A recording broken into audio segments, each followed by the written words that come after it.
Oh, bring it back. Sorry about that. I hit the wrong button on the screen. So if you're not watching on YouTube, you didn't notice that. If you are watching on YouTube, sorry. Welcome back, guys. Hey, good to be here. Happy to be able to chat with you guys again. It's been kind of a weird week. I'm gonna date this episode a little bit. It's election week in the United States. We don't know who the winner is yet. I do know that I'm tired of talking about it with people, and I do know that it's produced a lot of strong thoughts and opinions and theories, conspiracy and otherwise. So I figure why not address a topic that also produces a lot of strong thoughts and theories that end up in the conspiracy realm sometimes, and that is talking about diets. Diets produce the thought of diets and the conversation of diets a lot of times produce a very visceral reaction. People are really defensive about, you know, why they do their diet, why they're not on a diet. It can get very heated, and it can come up pretty much all the time. The number of weddings I've been to where people realize what my job is and then talk to me about what they eat, drink, and how they exercise. I can count on two hands, and I think I only have one finger left where that happens. So, it's something that can come up very easily. It's something people feel very strongly about. And it's something people kind of know is an area they can improve. Deep down, like I know I can improve, my food intake, my food quality, my food quantity, my food variety, stuff like that. And I think most people are kind of in that same boat. They understand they can improve. That's why it's very easy, to get into a conversation like this. So let's go ahead and kick it off. It was a little bit longer of a rambling thing. Let's dive right into it. So first, everyone's on a diet. It's just what you eat. It's the nutrients you intake. Whether you're doing it eating certain stuff intentionally, whether you're just kind of like going with the flow, you're on a diet. That's just the way it is. But for the purpose of this podcast, when I say diet, I'm going to speak pretty much exclusively to the purpose of losing weight. That's why most people are on, quote, diets, is they want to lose weight. I eat intentionally to try and gain weight. And there are a decent sized subset of people like that. But we're going to talk about basically, the diets to help you. The idea is to lose weight. Okay, we're going to talk about how they work. We're going to talk about why they often don't work, and why there's often a huge regression when coming off of a diet, and potentially some alternatives that may be a little more successful for a lot of people. So before we begin, I am not a nutritionist. I am not a dietitian. I am not a doctor. So none of this is prescriptive. I'm not going to talk about specific diets to treat specific metabolic diseases, like celiac disease or Crohn's disease, stuff like that. If you have any of those issues or think you may be running into stuff like that, please go talk to your doctor. Please go talk to a registered dietitian. Okay, they'll be a lot more useful than I am. I am nutrition certified, but that is considerably lower on the knowledge ladder than those guys. So let's begin.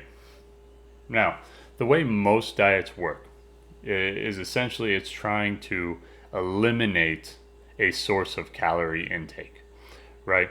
So to lose weight, at the very basis of it, you have to consume less calories than you expend, right? So let's say in a given week, we'll keep the numbers even. This will be incredibly low. Over 7 days, you consume 1,000 calories. If you want to, quote, lose weight that week, you would need to eat less than 1,000 calories worth of food, right? It's really that simple, right? Even if you consume 999 calories, you're not going to lose a ton of weight, but you're going to be lighter at the end of the week than you were at the beginning.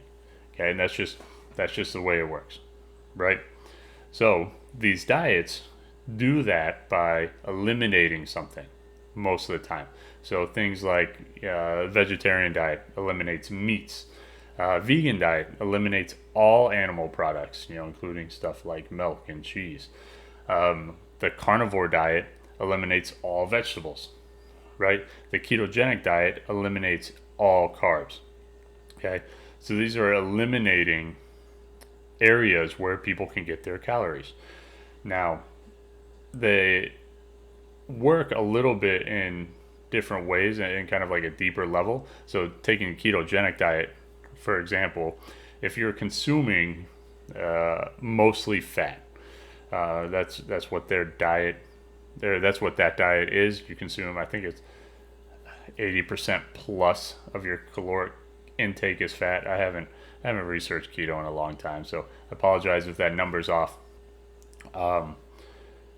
But if you're consuming that much fat, it's very satiating. You can't really overeat, too much olive oil and butter and stuff like that, right? So it fills you up while not having the ability to overeat. Kind of the same thing on the opposite end of the spectrum with a vegetarian diet, right? You're consuming all these fruits and vegetables, which are great, and a ton of macronutrients, stuff like that. But you can't, you just physically can't. You don't have the space to consume as many calories of a salad as you do of a steak, right? So now that you've cut out, all opportunity to consume the calories from meat, you're getting all your calories from fruits and vegetables. It takes up more space in your stomach. You can't consume as much, therefore you eat less, in a caloric expenditure or a caloric intake type of measurement, right? So, that's kind of the basis of how a lot of these work, right? They're eliminating something and overfilling with another aspect. Now, in theory, these all work, right?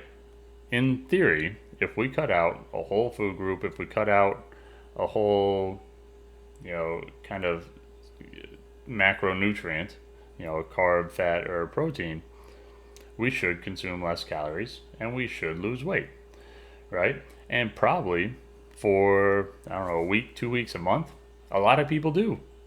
They do. It really works. They get really gung-ho.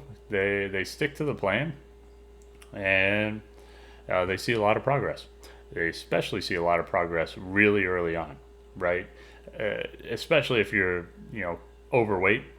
If you've got more weight to lose, you will lose more weight quickly, right? So your body's going to adapt to these changes, and it's going to be almost in a little bit of shock. So you're going to make these, kind of bigger changes earlier. But then, 3 weeks, a month, a month and a half in, progress starts to slow, and that plays with mental's minds, or plays with people's minds. It plays mental games with their minds, because now you're starting to think, well, I lost 5 pounds the first 2 weeks, and I've only lost 1.5 pounds the last 3 weeks. What's going on? This isn't working anymore. It's not worth it, or something has to change. I don't understand why I'm doing this. I'm not having fun, right? It doesn't feel good anymore. So that kind of is one of the reasons why a lot of people, after they come off a diet, they'll actually gain more weight than they lost. Say you lose 10 pounds, a lot of people are going to gain 12 pounds, 15 pounds, gain it back, because now they're going to, kind of overcompensate for all the work they did, the previous 4 to 8 weeks, however long they were on the diet. They're going to overcompensate, and they're going to treat themselves to all these foods they hadn't had. Like if they were on, the ketogenic diet, they're just going to smash all kinds of carbs. I don't blame them. Carbs are awesome. I love a donut as much as the next guy. So I get it. But, obviously that's not a healthy mindset, and that's not a healthy cycle to be in, because that's exactly what it is. It's a cycle. Lose weight, gain weight, lose weight, gain weight, lose weight, gain weight. It's going to have pretty solid ramifications on, like I said, your mental health. It's going to have ramifications on your physical health. It's going to have ramifications, potentially on your social health. It's going to potentially as well give you, a poor relationship with food, which can add to bigger problems down the road, right? So I don't know if you guys have gotten this from me up to this point, but I am not a fan of elimination diets. I think cutting out, telling people they can't have something is generally a terrible idea, because that's what they're going to want. It's you don't tell a kid not to do something and then expect him to absolutely not do it, right? Don't don't put your shoes on the couch. Eventually shoes are going to be on the couch, right? That's just the way it works. So if you tell, and adults are no different. You tell them, like, hey, no carbs for the next 3 weeks. Again, maybe a week we're solid, and then I was running late to work, I had to stop and grab a muffin. And then a muffin turns into a hamburger, which isn't bad, but if we're not doing carbs, the hamburger bun has a bunch of carbs. What comes with burgers? A lot of times fries. So it's kind of this snowball effect, right? So I think telling people they can't have something is generally not the best way to do it. I prefer, and I've had pretty solid success with my training clients with an addition diet. So instead of telling them, no more soda or whatever, which I think everyone should stop drinking soda for the most part, I'll tell them drink more water. Instead of having 2 bottles of water and 2 Cokes every day, let's try and have 4 bottles of water this first week and work ourselves to 5 bottles of water in 2 weeks. If we're consuming that much liquid in water, probably going to go to the bathroom more, probably going to be, feel a little more full. And hydration, it's actually, the number, like if you feel like you're hungry or craving sweets, usually if you drink water, that craving will go away. So, a situation like that, maybe you're no longer craving Coca-Cola. Eventually that habit changes over. So, you may be able to drink 4 bottles of water and 2 Cokes, but then all of a sudden it turns into 4 bottles of water and 1 Coke, and then we have 5 bottles of water and half a Coke or whatever. And it's a slow, steady change over time, because we keep adding something that's healthy. I'm not telling them they can't have Coke, but it'll slowly phase itself out, right? And it's the same thing. Like I had a conversation with a realtor, and he's from India, so he eats a lot of curry. Curry comes with rice. Eats a lot of rice, and he's, I don't know, what to do. I'm like, well, you like vegetables, right? Put more vegetables on your plate. Make sure you eat all of your vegetables. So, put more vegetables on the plate. Slowly, the rice comes off, because we got to make sure we eat all our vegetables. Got to make sure, we eat all the curry. Slowly, the rice comes off. Before we know it, we're consuming less carbs without me ever saying, don't eat these carbs, right? So I think adding to the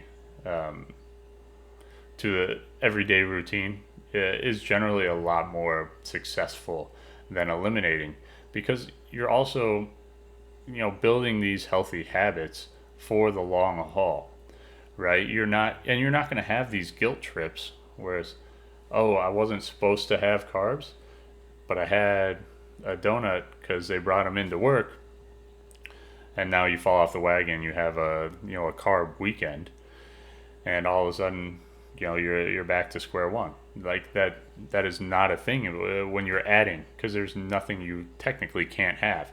Everyone knows they probably shouldn't have pizza every day. Everyone knows they probably shouldn't have ice cream every day. But, adding being able to add those healthy alternatives.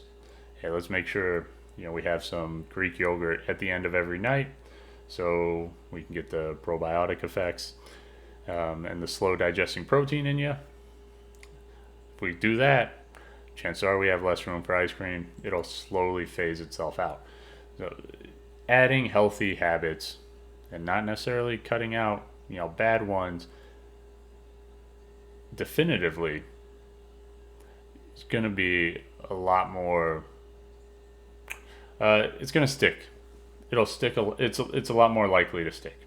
It's a lot more likely to develop in those habits. So if you're struggling, sticking on a diet or something like that, think of something you can add, whether it's an apple at breakfast or some extra veggies at lunch, some extra water throughout the day, and don't necessarily change anything else. Pick that small thing to change, and slowly over time it'll snowball into bigger and bigger habits that will be more and more consistent throughout the whole week, throughout the month, throughout the year, throughout the remainder of time, probably. So those are a couple quick thoughts on diet. Those are my thoughts on diet. Like I said, telling someone they can't have something, telling someone they can't do something is about the most surefire way to get them to do that thing or have that thing. It builds a vicious cycle. A lot of guilt is then involved. And it's not a very successful way to produce real meaningful change and develop real healthy habits over the long haul. I much prefer the addition method. Add something healthy every day. Doesn't even have to be every meal right away. Add something healthy every day, and you'll slowly but surely develop more of these healthy habits over time that will help get you to where you want to be, right?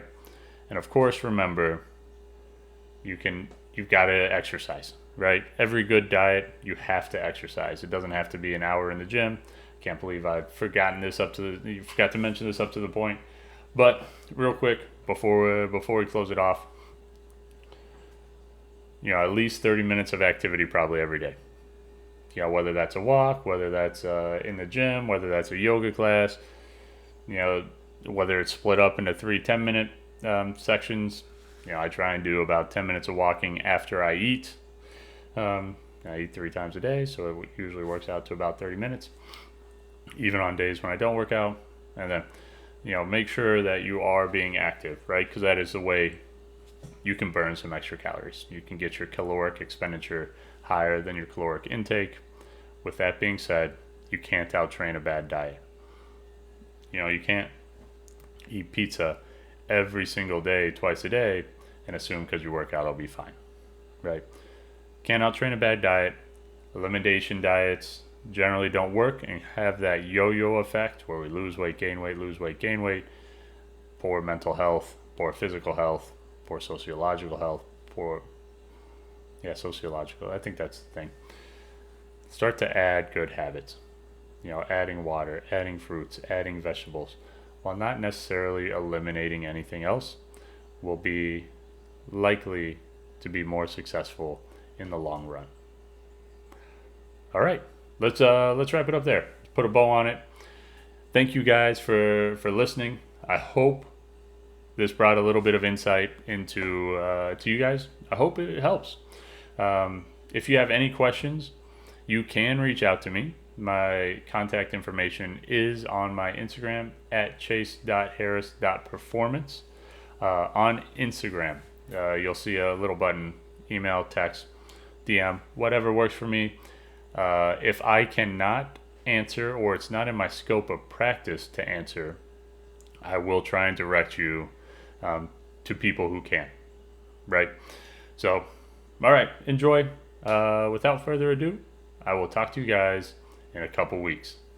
Peace.